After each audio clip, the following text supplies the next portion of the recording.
আসসালামু আলাইকুম। সবাই কেমন আছেন? আশা করি সবাই ভালো আছেন। স্বাদ ও স্বাদের গল্পের সাথে আবারও আসলাম আপনাদের জন্য।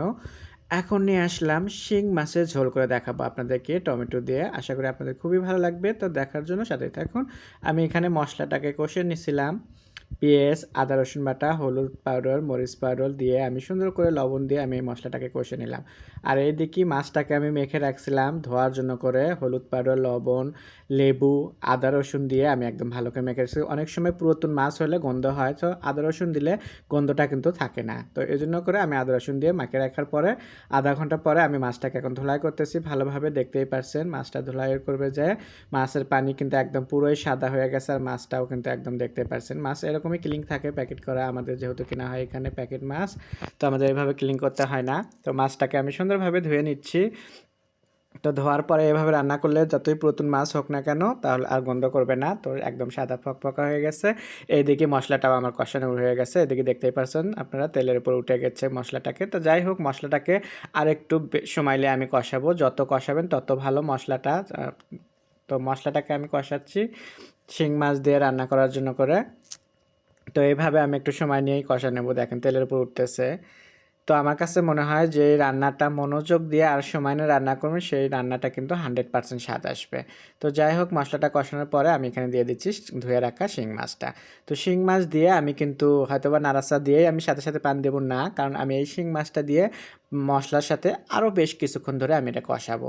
বলতে গেলে আমি আরও 4-5 মিনিট ধরে কষা নেবো এখানে আমি, যে পানিটা যেন সুন্দরভাবে একটু টেনে যায় আর মাছটাকেও যেন সুন্দরভাবে কষানো হয়ে যায় এখানে, এর জন্য করে। তো সাথে সাথে মশলাটা হয়তো আপনারা ভাবছেন অনেক সময় নিতে মশলা কষাইছি, কষানোর পরে আমি মাছ নাড়াচাড়া দিয়ে আমি বাস পানি দিয়ে দেবো না, সেটার স্বাদ আলাদা আসবে। আর মাছটা দেওয়ার পরে আরও বেশিক্ষণ ধরে কষায় নিলে এটার স্বাদ কিন্তু আরও আলাদা, একদম 100% স্বাদ এখানে পাবেন। তো আমি এইভাবে আরও বেশ কিছুক্ষণ ধরে মশলাটার সাথে আমি শিং মাছটাকে কষায় নিচ্ছিলাম। আর শিং মাছ থেকেও একটু পানি কিন্তু বের হয়েছে, সেটা আপনারা দেখেই বুঝতে পারতেছেন। এখানে কিন্তু আমার এক্সট্রা পানি দিতে হয়নি। তো এইভাবে আমি বেশ কিছুক্ষণ ধরে শিং মাছটাকে রান্না করব। আপনারাও রান্না করে দেখবেন এইভাবে, তাহলে দেখবেন যে 100% স্বাদ পাবেন। আর অনেকেই আছেন হয়তো বা আমার মতো করে রান্না করেন না, কিন্তু একবার আপনারা এইভাবে রান্না করেন তাহলেই বুঝতে পারবেন যে আমি আপনাদের কী বল। তো মাছটা কষানোর পরে আমি এখানে এখন দিয়ে দিচ্ছি গরম পানি।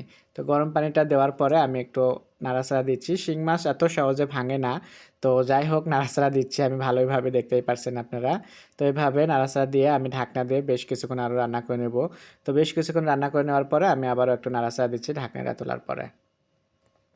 এটার জন্য করে আমি একটু রেখে দিছি টমেটো, ধনের পাতা আর কাঁচামরিচ। তো এগুলো নামানোর আগ দিয়ে দিয়ে দিচ্ছি আমি। তো যেহেতু আমার রান্না মোটামুটি হয়ে গেছে আর জাস্ট অল্প সময় লাগবে, তো এখন আমি টমেটো, কাঁচামরিচ, ধনের পাতা দেওয়ার পরে আমি এটাকে নাড়াচাড়া দিচ্ছি। দেওয়ার পরে আমি এখন ঢাকনা দিয়ে জাস্ট আমি 2 মিনিট রাখবো। 2 মিনিট ঢাকনা দিয়ে রাখার পরে আমি এটাকে সুন্দরভাবে আপনাদেরকে দেখাবো।